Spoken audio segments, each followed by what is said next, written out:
Well, as you can see, we have beautiful set of enchiladas here. You can do this with pork or beef. Absolutely gorgeous, flawless tasting. I've got it topped with a beautiful red sauce that is made from real chilies. No other products but chilies are in that. Also some cilantro and some queso fresco on top of this.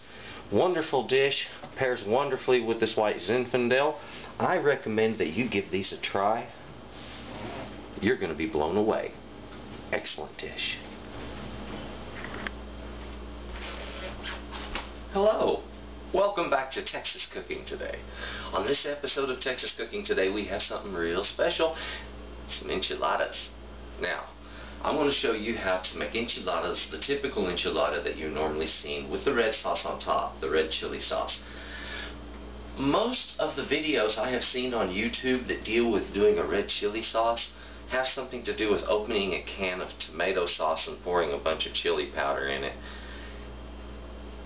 Okay, let's start out with, ew, that's gross. So let me show you the right way to make an enchilada sauce.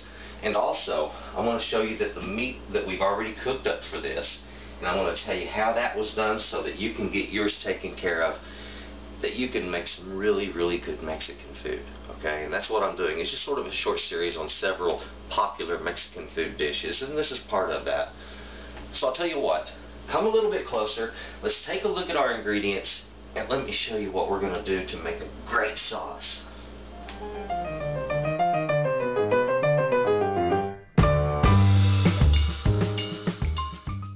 Okay, now some of our ingredients that we have here. First of all, we have this chili, which is the basis or the center of a good quality enchilada sauce. This chili is a bright red chili. It's referred to as the guajillo chili, and that is spelled G-U-A-J-I-L-L-O. It is pronounced guajillo. And these you will find commonly in any Hispanic market. You should be able to find them in most supermarkets. They just come in large cellophane bags as dried chilies, and they should be soft and flexible like this. It's very leathery, and this has a very sweet, delicate flavor to it. It is a very, very, very good chili for making sauces with, and it is very mild. I have heard other people say, and I agree with this, that this chili is sinful, okay? And the flavors truly are. If you want to heat this sauce up, you can use some of these little red guys here. These are arbol, okay? And that's A-R-B-O-L. And arbol chilies are extremely hot. Now on this, I'm not going to use them. I don't want my enchilada sauce to be hot. I want it to be a chili flavor that's somewhat mild, and these are going to just pump it up too much. I use these in a lot of chili sauces though. Now also, for our sauce, we have this guy here, which is very aromatic. His skin is a little more tough, still leathery though, and this one's called a chipotle, and this is what they do with jalapenos, is they smoke them, and they either jar them up or dry them, and you have a chipotle pepper that way. The flavor of these when they've been dried is wonderful. They make a smoky flavor to your sauce. The best way to introduce a smoky flavor to a chili sauce is through a chipotle. Also, I'm going to put a little garlic in this, some red onion. I've got back here some lime juice, and now wonderful sauce that we're going to make from that. And this is not a Mexican ingredient for sauces, but I find it really brings out a lot of character with this particular chili. I'm going to put a little bit of this wine, this is a white Zinfandel, right down in this chili sauce as I'm boiling it off at the end, and that is going to give a fruitiness to the whole sauce, combined especially with the lime juice there. It provides a magnificent fruity and kind of sweet flavor to the whole dish. Of course, you're going to need some corn tortillas, and that's corn, the small ones, just like this, not a big flour tortilla. Enchiladas are not made with flour tortillas. And also, we're going to need some sort of our protein. Now here, I told you that I cooked this up yesterday, prepared this a day in advance. So what I have here is a large pork roast, and on top I have, around the edge of that roast, all of the lard that has solidified, has gathered, because I chilled this overnight, and that way I can get the lard off of the top easy, and if I want to use that lard in other dishes like tamales, I can do so. You can do this with a beef roast, whatever you want. And all I did here, this is very simple. I took my roast, I placed it in the pan with the fat side up. Put 3 quarts of water in this. I put a couple of tablespoons of salt over the top of it, covered it, and I braised it. And I braised it. This one took about 4.5 hours of braising, and it's about a 10-pound roast. Very simple to do, to braise. You just put the water in the pan, you cover it, you put it in the oven at between 250 and 300 and let it cook all day. Ignore it. And it will slowly turn extremely soft, especially if you get a real fatty roast. And a fatty roast works best both for enchiladas as well as tamales. Now I got this to make both with. And I thought, well, since I'm going to be making this kind of a meal, I need to show everyone exactly how to make a good quality enchilada, because that's what I'm about to pull off here. So, let's move on to making our chili sauce. That's our first step. Before we get started on our chilies, let's take a quick look down here at this meat. Now, if you do not want to have to bother with preparing a large cut of meat like this, I understand, that makes sense. If you're just wanting to do some simple enchiladas and you didn't want to go, you know, like raising the Titanic or anything like that, then you can always use like a ground meat. Use a good quality like ground beef or something like that. If you're wondering if I keep stuff like this, you bet. This right here is one of the prime ingredients in tamale masa. It's lard, and it's an important ingredient. It makes the masa come out right. Without it, the masa won't be right. There we go. And that's common in many cultures, including the Mexican culture. When there's a product that is being used, you remember that's a poor nation. They use everything. All of this gets used from top to bottom. Even this fat on top here will be incorporated in other dishes. So I don't quite go to that extent, but I will save back the lard. And down below here is a beautiful gelatin, which is the natural juices that cooked out of this. It was that 3 quarts of water minus some that steamed off. So in a little bit I'll be able to pull this guy out. We're going to shred it. Very simple. But remember, if you wanted to use ground meat, you can. Remember, if you want to do that though, to cook it off in a skillet before you add the chili sauce, like we're going to do to the shredded meat on this. Okay? Now, let's move over to work on these chilies here. On these, I have here some hot water. You don't necessarily need boiling hot water. You need some water that is as hot as your hands can stand, or a little hotter. I'm going to make a lengthwise cut in the chili, and the idea is to get water deep into the chili.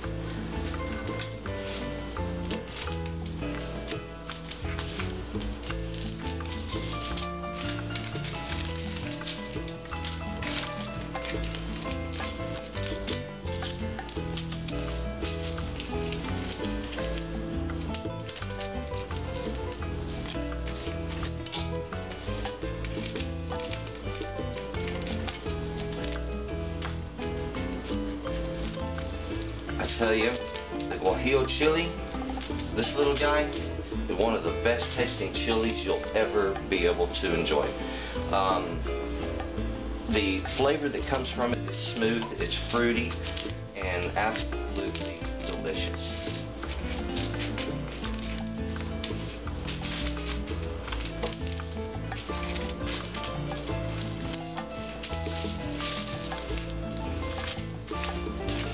Now what you're going to want is anywhere from 15 to 20 of these to 4 to 5 of the chipotle.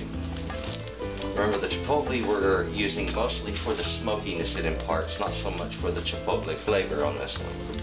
We want the guajillo flavor to stand out the most.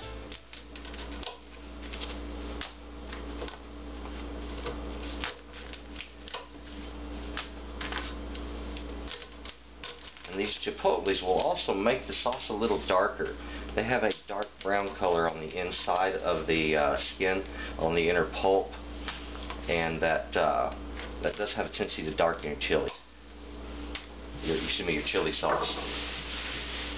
Alright, well, there we have our chilies. We've got them soaking.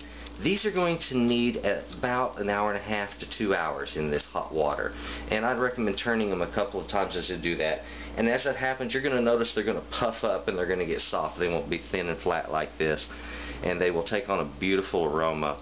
In fact, if you're doing this and you're doing a cook along with me, then you're smelling these things already, and you're kind of getting them blown away by their wonderful smell. Okay, well, that's our first step.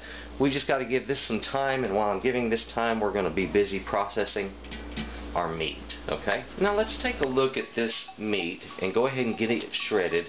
And what I'm going to do is go ahead and just glove up. And I like to use cooking gloves when I'm going to be in making a mess with meats or whatever, and it just saves me time on having to wash my hands and such. There we are. And also it gives me the ability to much more easily go into direct contact with that meat. I'm going to let some of the moisture drain off. Feels a lot lighter than when I started, that's for sure. Now everything that's left in this pan, with the exception of some of these renderings, I'm going to be using. So what I'm going to do is I'm going to run all of these drippings through a sieve and allow that to take care of the to take care of cleaning that up for me. And then we're going to use this in some other dishes. I'm going to be making tamales and things like that, and I'll be using part of this meat for the tamales, and I'll be using the broth, of course, to make the masa mixture for it. If not, I would save that broth and use it for other dishes, whether it be a soup or whatever. Now, just with my hands, I want to pull this fat cap off of here. So go ahead and do that. The meat underneath it will be extremely tender. And the reason is fat is actually an acid. And of course, you've heard the term fatty acids. So that's what that is it's cooking down through the meat and it's softening it.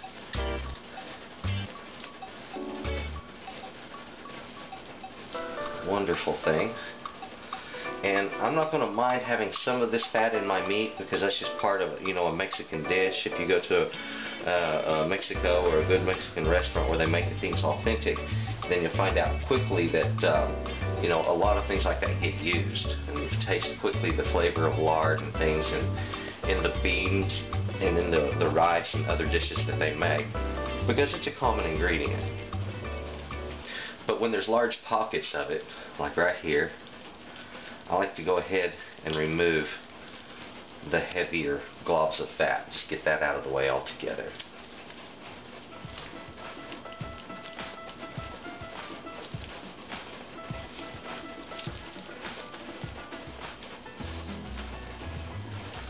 A little of the meat with that one. Much meat with that. Alright, let me get rid of this fat. And then we're going to be on to taking this and getting it ready to use both in tamales, enchiladas, or anything else I want to use a pulled pork in. Now, when we are dealing with something that's been cooked up and tender like this, and of course you've heard the term pulled pork, one of the common ways that that's achieved is somebody will take a pair of forks like this and just dig into a roast and start clawing at it, just like so. And what this does is it pulls those meat fibers apart and allows you to get a pulled, stringy effect, basically. So that's what we're achieving right there. And this is really neat, okay? And it's a wonderful effect, and allows you to get a good meat texture going in whatever dish you're doing, because it leaves a lot of that meat string intact, okay? However, I want meat strings about this long, not quite as long as what I had made on some of these. And I don't really want them to be any longer than this, and I want a lot of them to be a lot shorter, more in that kind of range. So that's what I'm looking for both my tamales and for enchiladas. And it doesn't matter, again, if this is beef or if it's pork, it pretty much all works out the same, okay? So just go at it. Now, the other way of doing this is to simply take a piece of the meat, break it off, and just break it apart with your hands, just like so. You can shred it with your fingers. A little pulling, and you're done. Boom. So we have a good shredded meat product there.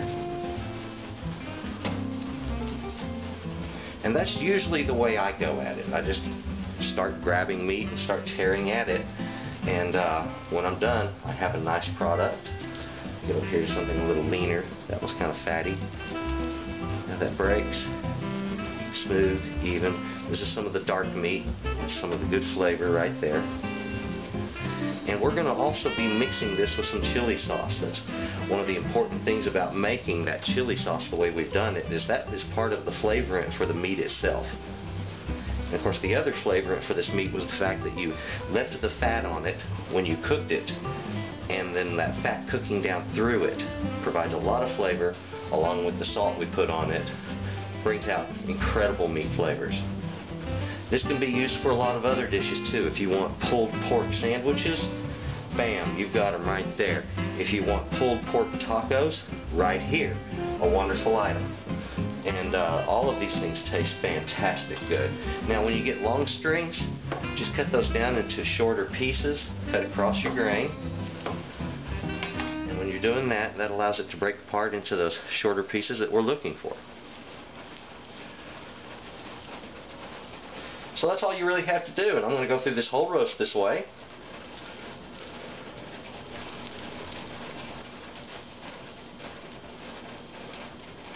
Now I would like to say thank you for watching Texas Cooking today, and also if you're interested not so much in making this kind of tamale, this kind of enchilada, forgive me, but you're looking for maybe like a chicken enchilada or something like that, well that's real easy, because I've got another show right on Texas Cooking today, exactly how to make those chicken enchiladas.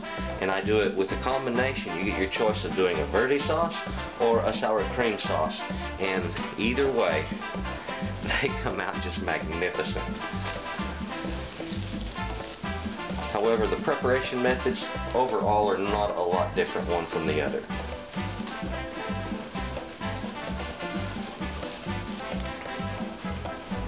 Well, we now have our meat all shredded, and something I do want to mention, if you will notice that the cutting board that we were using a moment ago when shredding this meat was a brown colored cutting board, and this is real important if you're using a color coded cutting board system or any kind of a coated cutting board system.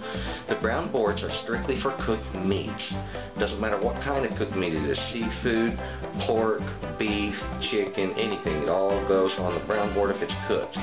Never put a cooked meat on a red, yellow, or blue board, because those are for raw meats only, okay? So, I have my chilies here. They're getting hydrated nicely. I want to rotate them. See how they're starting to puff up a bit? And their color has really come out on them. Beautiful red color. And that color translates to the sauce too, because that's what's going on the inside there, you see? That pulp is getting soft again, and it's red. There we are. Beautiful color. Okay. More soaking. Those are going to make a really good sauce. The next thing I need to do is to get an onion cut up to caramelize to make this sauce with, because I want to be using the caramelized onion and the chilies to make a really good tasting sauce. Also, we've got to get that garlic out and ready.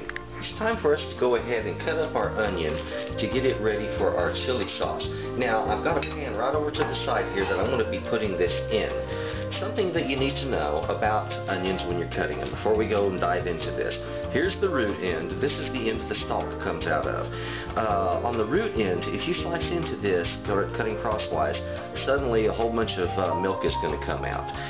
This onion is going to start doing what they call weeping, or just basically putting out the juice is all that means. And if that happens, then that sulfuric fume hits the air, and suddenly your eyes are burning, okay? Do yourself a favor and do not cut that root end off, alright? Now, what I'm going to do is I'm going to cut this end off. I'm going to make a single cross cut. And I do that because I now have a stable product that's going to hold itself steady rather than roll around, alright? Nice and stable. This, if I wanted to pick out some of that useful product, I could, but there's really not enough there for me to bother saving. The next thing, on the side of that root, like I mentioned, I don't want to cut into it directly. I'm going to cut down just like so. Remove about half there and half there. There's still an outer skin on this, so you might want to peel that outer layer off. There. There we go. That way you get down to just the useful parts on this. Alright, the next thing I need to do is just cut this up.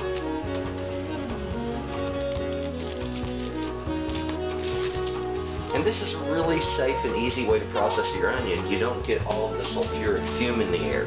Now I'm only going to need about half of an onion for this particular dish. And this is about a half, and these together are about a half. So I don't have a lot of difference there. I'm just going to use these two, and I'm going to put this in a bag and use it for another dish later on.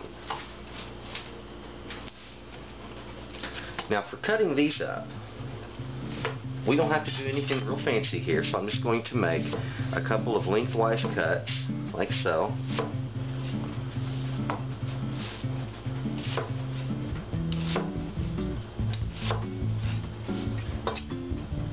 And then do some cross cuts. And what I'm looking for here are just some little, basically square pieces, about like so. Those pieces I'm going to put in olive oil, and I'm just going to slow fry them over a medium heat, and I want to do that until they become translucent with brown edges. This is what they refer to as caramelizing an onion, and we're going to lightly caramelize it, which is translucent with brown edges. If we're going to fully caramelize it, it would be brown all over. The garlic, that's going to go into the final processing with the chili, so I don't have to mess with it right at the moment. Now if you'll notice, we were doing this on a green cutting board. Remember our food safety. If you're going to be using different cutting boards to prevent cross-contamination from one food product to another in your kitchen, your one board that you have for fruits and vegetables, and that's all. And that is your green board if you're using the color-coded system, okay? Now I've got those onions over a medium heat, and as I bring them up, I'm going to be drizzling a little oil over them like I'm doing now. And what we're going to do is we're just going to lightly fry these onions. As far as which oil that you can use on this, any cooking oil that you prefer to use. You can use olive oil on this, you can use peanut oil, canola, vegetable oil. We're just looking for something to keep this from sticking.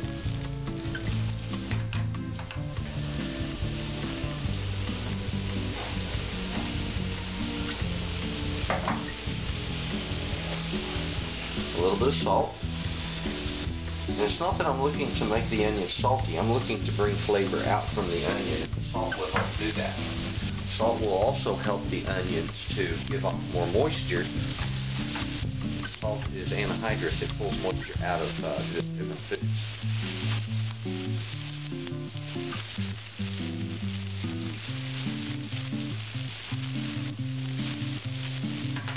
There you go.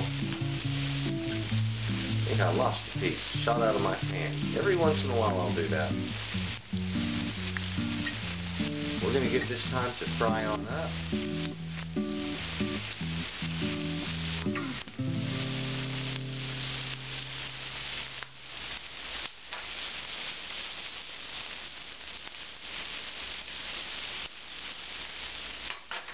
And there is no rush on this. If I want to sweat these, which means lower the heat down on them and cover them, I can do that also. And in fact, on this is exactly what I'm going to do. I'm just going to lower that temperature a bit more. I want to take it to a medium low.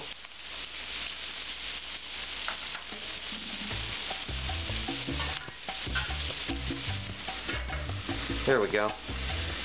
That extra steam buildup in there will have an effect that they call sweating the onion, and it keeps more of the moisture in.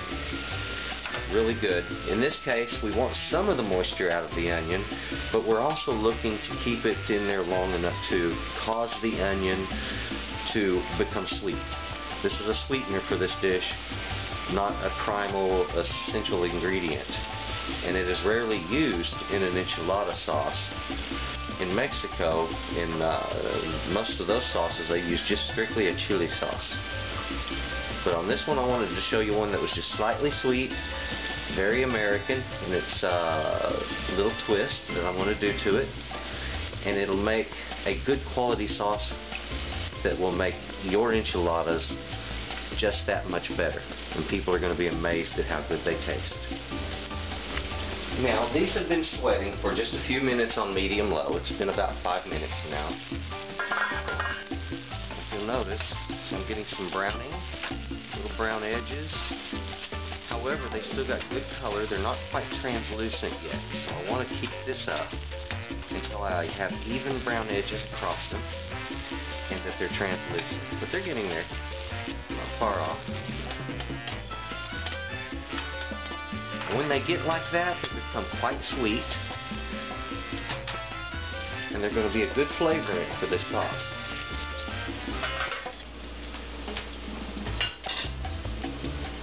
Okay, we'll just let those keep on cooking up. Now I'm checking these about every 2.5 minutes at this point. I'll start to do that when it gets a little bit brown. There. I'm almost there on these. I'm going to lower that temperature just a little bit more. There we go. I'll develop just a little bit more sugar. But it's starting to get sticky on the bottom of the pan. I'm getting this brown crust. This is actually caramelized sugar right here. And it's just sweet, sweet, sweet. And good. Cover that. And give it a couple more minutes. Well, we're looking at another couple minutes. There's our texture. It becomes fairly translucent. Nice and brown on the edges. Extra yummy.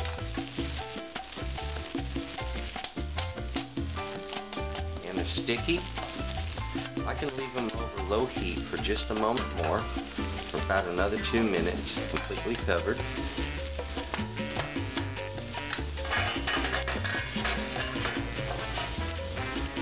Each onion will cook for a different amount of time. You just got to be patient with them.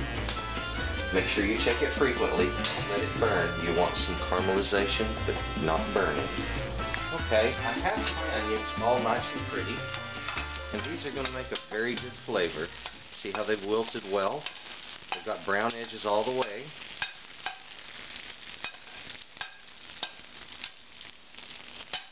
That's going to make it a nice addition in this sauce. A lot of flavor going on right there. A lot of flavor. Well, now we just need to get on to milling the sauce itself. It's time for us to go ahead and make our sauce. Now, something I needed to mention was techniques that are normally used for making a sauce of this type. The old original method that was done in Mexico long ago is they would take the chilies after they have been boiled or soaked, and the garlic, and put it into a, I believe it is called a molcajete. This wonderful little device is like a large mortar and pestle, and it is basically just a bowl that's made of stone. They use lava rock, and then a large piece of stone that they use it to rub on the inside to grind up herbs, spices, chilies, whatever. They make sauces in it. All kinds of things are done in the molcajete. So, and if I mispronounce that and you're Hispanic, well, please forgive me. I think I got it right, but you know, my Spanish is very, very weak. Anyway, that is the old original way. It's not really done much anymore, except in maybe some very, very traditional homes. What people do mostly now is they'll soak these out and then they'll put them in a blender, or in some cases in a food processor. And they'll run it, and then they will place it into a sieve like this, you know, on top of a bowl, and they will then use a spoon or a rubber spatula and try to work it down through the sieve so they can separate the skins and the seeds out from the part that they want to keep. And that method works, it sure does. It involves a little more work. And so the little machine I'm about to show you, and it is inexpensive, is going to save you all of that trouble, because you put everything into a food mill and then you just crank the paddle. It separates the skins and seeds from the pulp, and it does it all just really quick and easy. Now, a food mill is simple. It is a large bowl-like item that has a hole in the bottom of it for you to put different strainers in. These strainers come in different sizes, and the one I'm going to use is going to be the finest one. It's going to be a real good one for making fine, smooth, clear sauces. Okay, and that's exactly what I'm looking for here, something that doesn't have any skins, seeds, or anything like that in it. I put my strainer in the bottom, the paddle goes in there, and this is just an angled piece of metal that when it turned angled, or turned inside of this bowl rather, food catches under one side of it and is forced down by the other side of it, because one side's just slightly higher than the other, so it works really well. And this is, like I said, cheap. These things you can buy for, I've seen them as low as $26, and for as much as, for the professional models, which this is one of, these things go up to about $200. But the only difference between a home model and professional model is the outer size of the rim. It's just bigger. They work the same. They're really identical machines. The home models sell on average from about $26 up to $100. And that's a pretty fancy one for $100 too. Now, the garlic, all I'm going to do is just cut some slivers on this. I'm going to drop it down in there.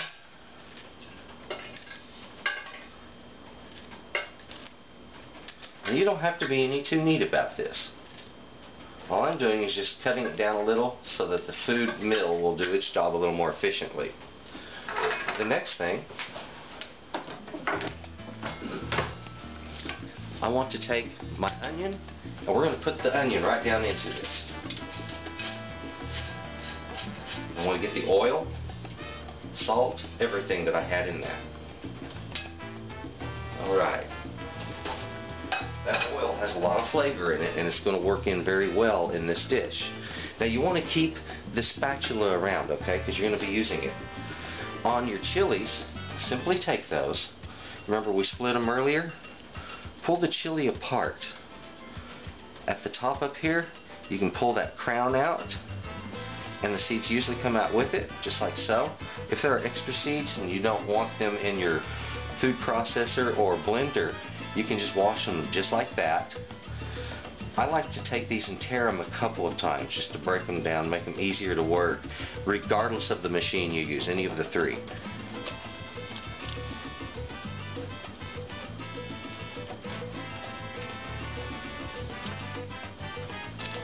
Now on the food mill, you don't have to worry so much about getting the seeds out of this. You can just take it, seeds and all, dump it right in there, because that's what the food mill does. It, while it is extracting the pulp, it's separating that skin and seeds from the pulp.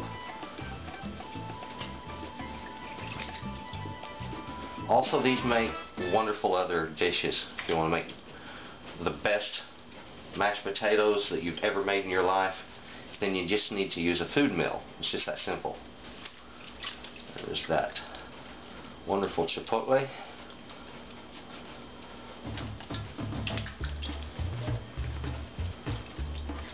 These things are still like stiff leather, but on the inside the pulp is soft already. It's nice and punky inside. Now I've given these about 2 hours to soak out.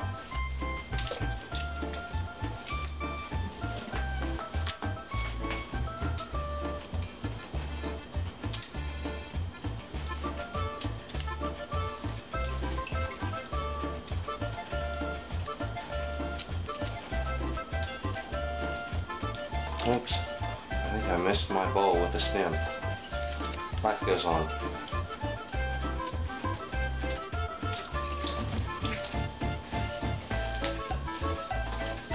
Now, that's about half of my chilies so far.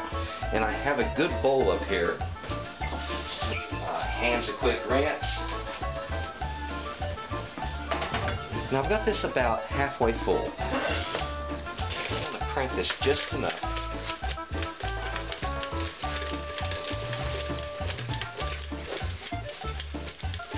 If you notice, I hold this thing close to my body. I pull this right up to me and put the handle against me, and I get good action on this. And if you're wondering how well it's working, well, let's take a look underneath this. There's our paste. That's what we're looking for right there. Okay, and this is going to very easily, quickly, and efficiently extract all of that. And I'm not going to have to crank this that long. That's the best part about it.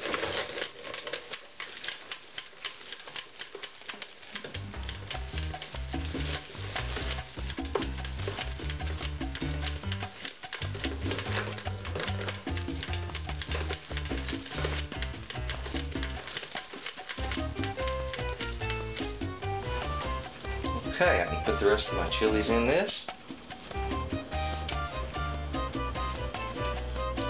As you notice, that wasn't just a whole lot of work. Some, but it wasn't terrible.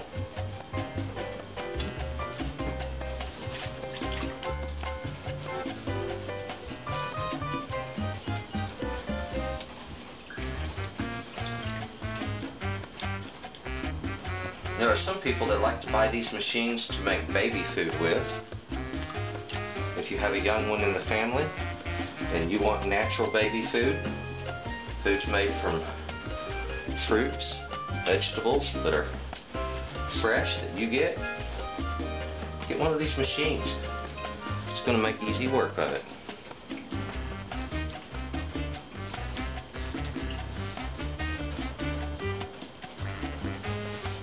And think of it is, the food mill isn't a new item.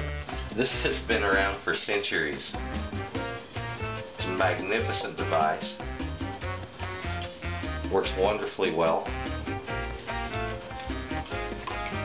And it's underknown and underrated. And yet it works so incredibly well.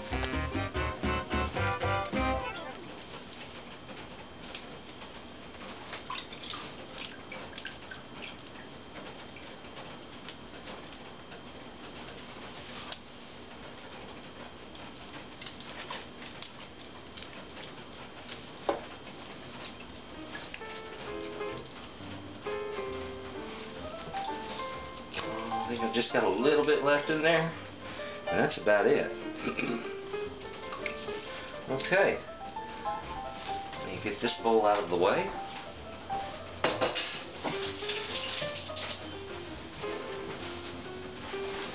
The thing of it is while it doesn't look like this might yield too much sauce, you're going to be surprised at just how much it really does kick out.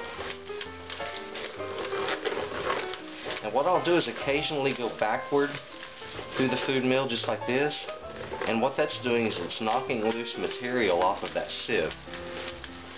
Normally it'll kick the dried skins, the clean skins, off of the sides and push it up the sides, which is what it's designed to do.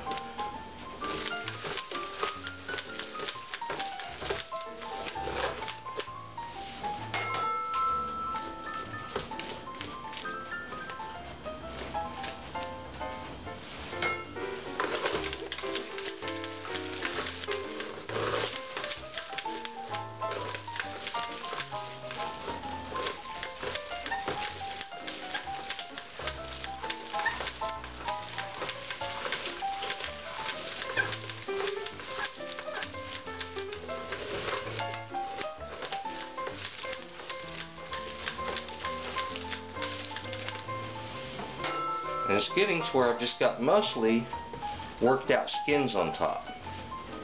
There's still some paste up in this, but not a lot left. Most of the skins are pretty shed of what pulp they had.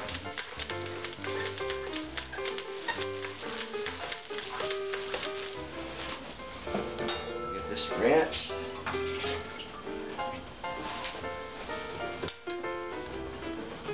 Now, on the bottom here, I have a great deal of chili paste. I mean, it's just gobs of dripping off of this. A great deal of it down in the pan already. It looks like easily a cup and a quarter, maybe a cup and a half already. I'm going to turn this just a little bit more, and I should be able to get anywhere from about another quarter to a half of a cup off of just these the skins that look fairly dried out. So not much left to do. As you can see, this is not a lot of work. It's actually less work than trying to force all of that paste through a sieve with a spoon or a spatula into a bowl after you process it in a blender or something. So that's actually more work than this. So I really recommend not spend the money and get one of these little things. Of kitchen devices, this may become one of your favorites. I use mine for a lot of stuff.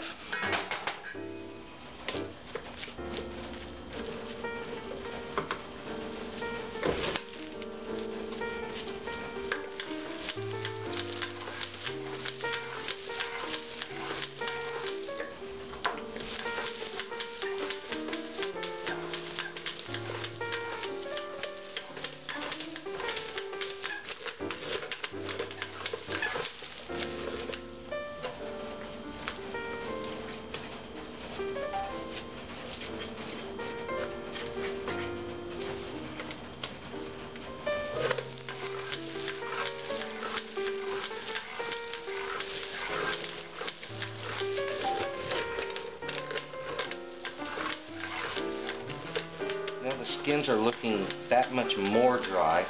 They're really getting kind of loose and flaky down in there. And that's a really good sign. That's one of the things I was looking for. Because that right there is working them out pretty much as good as you can do. And look at how much more is on the bottom of this. Easily a half a cup more. Okay, just from that extra turning. So, there we have it. Simple food meal. I don't like everything that the French came up with, but sometimes they come up with some good ideas, and this is one of them. And there we have it. Got close to 2 cups of good, yummy, plain red chili paste in the bottom of this. And this chili paste, that's what we're going to be making our wonderful sauce with. We got the garlic already in it. The onion sweetness is already in it. All I have to do now is add some liquid to this and get it to simmer just a little bit. So, yummy. There's all of our stems. We'll do a little cleanup, and then we're going to get on to simmering this beautiful sauce. We have our chili paste in a pot, ready to cook up. And I've just taken a couple of minutes to go ahead and do a little cleanup in here. But what I have here is a paste that has the consistency of about a tomato paste, and about so thick. And what I want to do is to thin this into more of a sauce consistency. I can do that, of course, with some water. I can do that with pork droppings that I have, and that would be really good because it'll match the meat. I'm going to put in just a little bit of that lime juice, about 2 tablespoons worth, and I'm going to put in some of this wine, and I'm going to pour in, to start with, about 1/3 of a cup.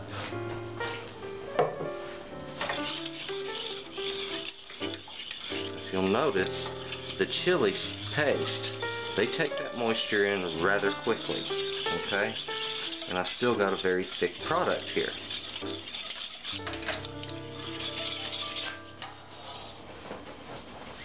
Clean up a little of my mess. Now, what I want to do is I want to reach over with my trusty ladle, and I'm going to grab some of that pork broth that I had. I'll make that a little closer there. There we go. We'll put some of that in. After all, if this was a beef product, then I would be using the beef juices the same exact way. So whether you're doing a beef tamale, pork tamale, it all works the same, okay? You need to match your sauce to that. You do not have to use any kind of meat type juice in this at all. If you wanted, you just put water in there. You could go in with a vegetable broth that would work really well with this, and just different ways of thinning it down. I like to use ways that are going to add character and flavor, which is why I put the wine in it, why I put some of that lime juice in it. And also, one thing that this does not have yet, and it's going to need some, I'm going to put some salt in it. I'm going to start with about a half a teaspoon to 3/4 of a teaspoon. And I'll cook that in, and later on I'm going to taste that. If it needs more salt, I can add it. If it needs more acid from that lime juice, I can add that.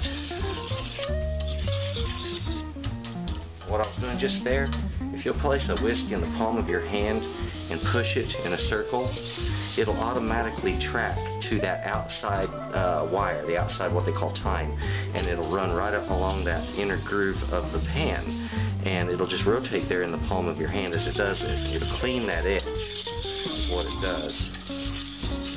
Allows you to get good even mixing. Okay, I'm going to bring this up to a simmer, and just going to let this simmer for 20 minutes, and I'm going to be stirring it throughout that. Okay, so I want to stir it about every 5 minutes. Put some heat under it.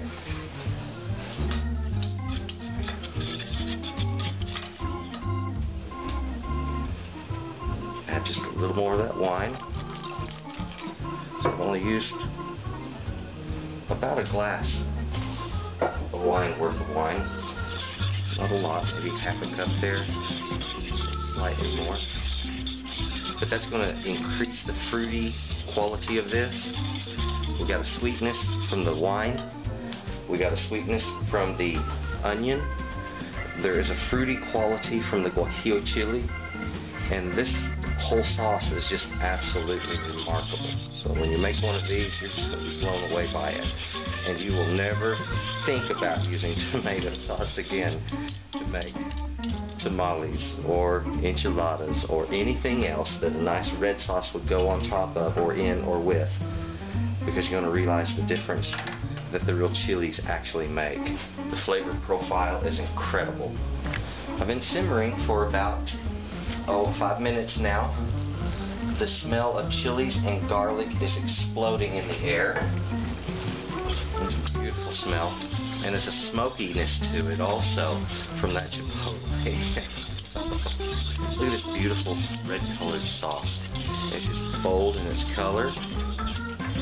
It has about the same texture and consistency as your average spaghetti sauce, a tomato sauce. It looks like it, frankly.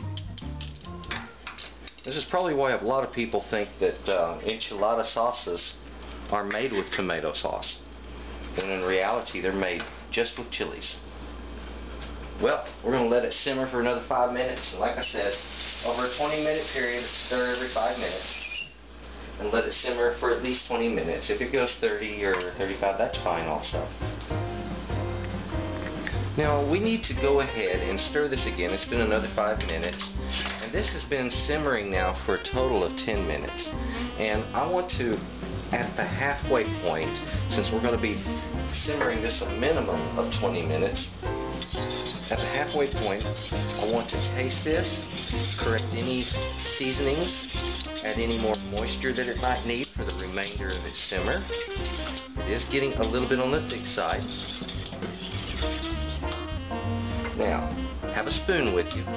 Dip the spoon in there and just let it fall off. And we want to see its coverage rate, how well it holds. And it's looking nice. Let me get some of this to taste.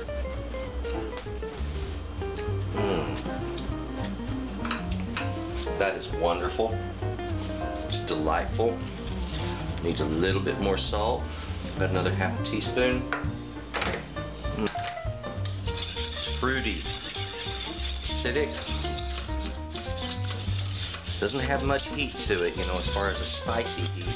There's a little bit, just very mild, but it is filled with chili flavor. That's really good. I need to add some hot water to that.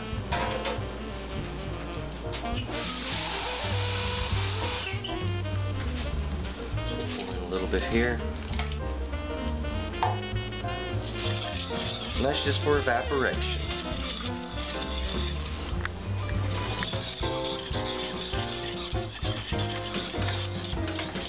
Alright.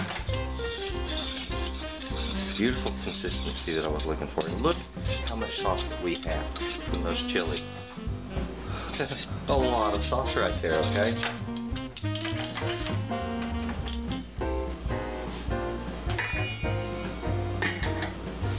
Again, let it simmer. It's time for us to go ahead and cook up the filling for our enchiladas. Now what I want to do is put some of this beautiful pulled pork right down into this pan.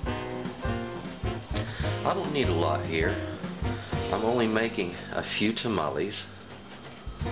So there we go.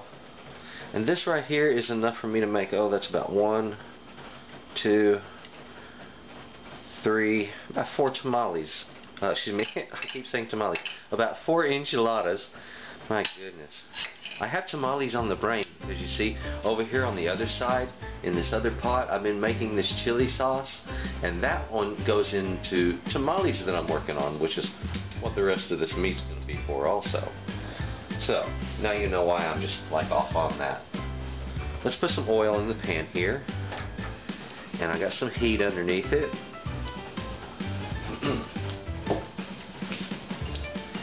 What I'm going to want to do is just give this a little bit of a cook, and as it's coming up and it's heating that meat up nice and starting to cook it, we're going to put some of the chili sauce in there, and we're going to cook the two together.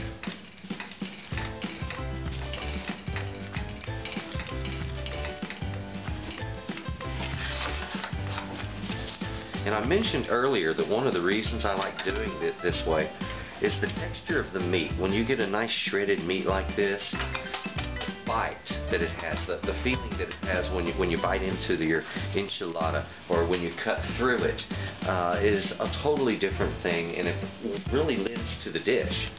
I think it adds a great deal to it myself. Let's put a little bit of salt in this. Just a little.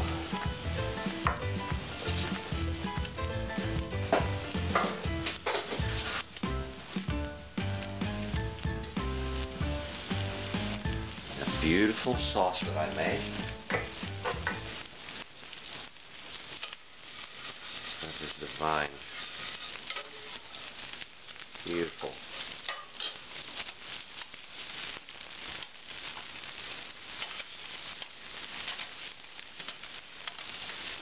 Like I said, we were going to recook that meat a little bit. Redistribute some of the fat that was in the meat itself, which it is done now. It has taking that and breaking it down with the heat.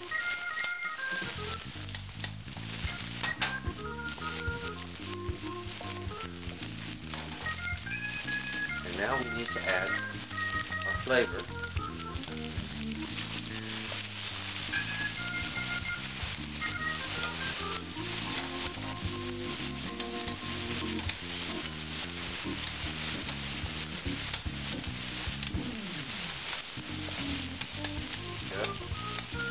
Filler. Put this for just a moment so we can integrate the two flavors together.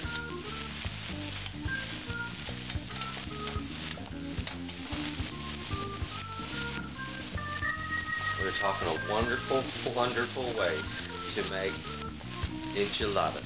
If you're going to make enchiladas with beef or pork, this is the way to go.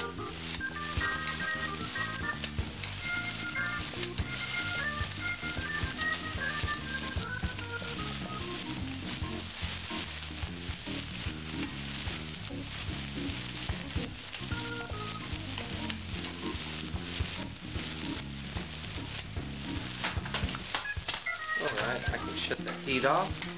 I'm going to let it rest for just a moment.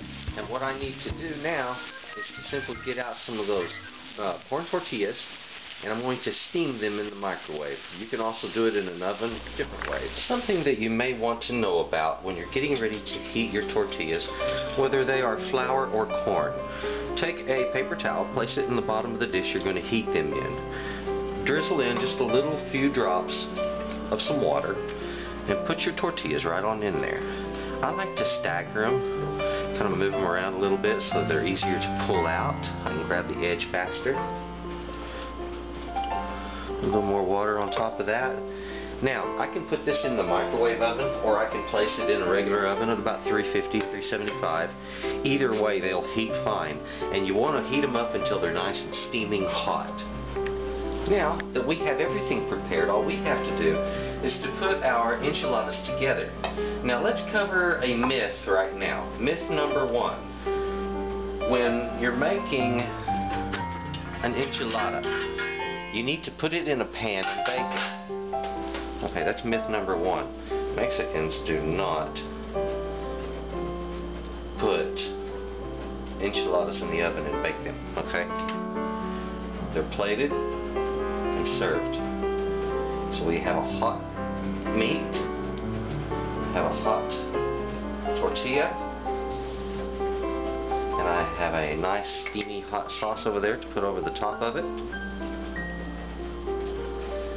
Very soon I'm going to have some magnificent enchiladas.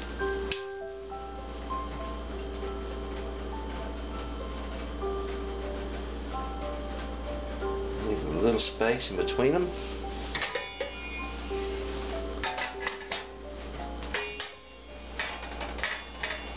There we go. Ouch. This is hot. It's burning my hand.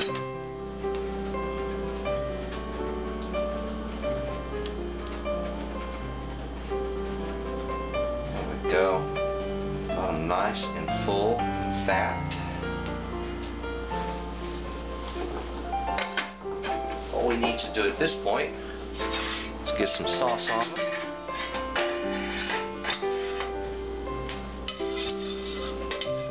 And this is important. When you're doing an enchilada like this, if you leave the ends of the tortilla uncovered with sauce, it would be considered something of an insult in Mexico, okay? Because you're trying to coat the whole skin with a nice even coating of sauce so that it soaks in and flavors it.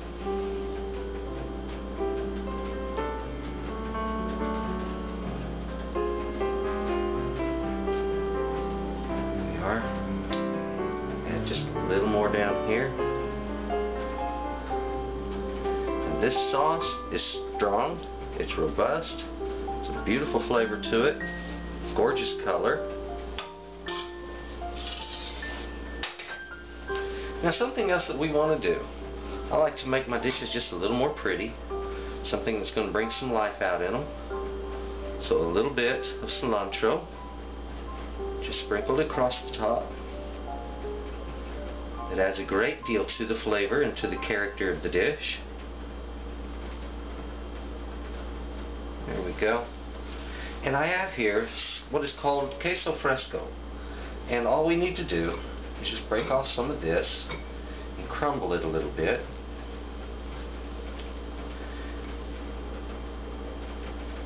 This is sort of like a really hard mozzarella. Some Mexican cheese. We're just going to put a little bit across the top of these.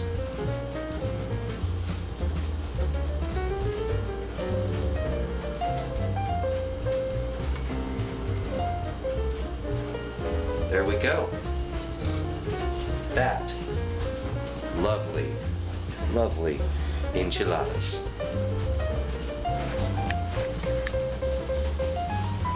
Well, there it is, the enchilada. Very, very good dish, common in both Mexican and Tex-Mex culture. Oh, wonderful stuff. Cut this a couple times here. Let's take a look. Let's look right up inside of this guy here. Look at this. Beautiful, isn't it? Lovely item.